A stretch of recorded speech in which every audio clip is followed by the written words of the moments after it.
في طريق العودة كان كل شيء عادي، حتى رأى شيئا لم يتوقعه. رسالة بدون اسم.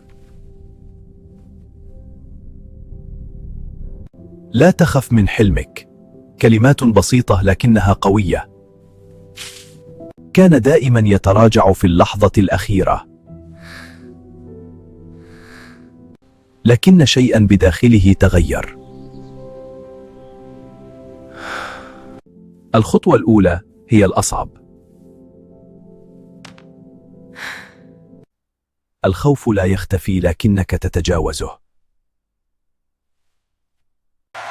وأحيانا يكافئك الله على شجاعتك. كل بطل يبدأ برسالة، الرسالة التي غيرت كل شيء. كما كانت القصة، لا تنسانا بالإعجاب.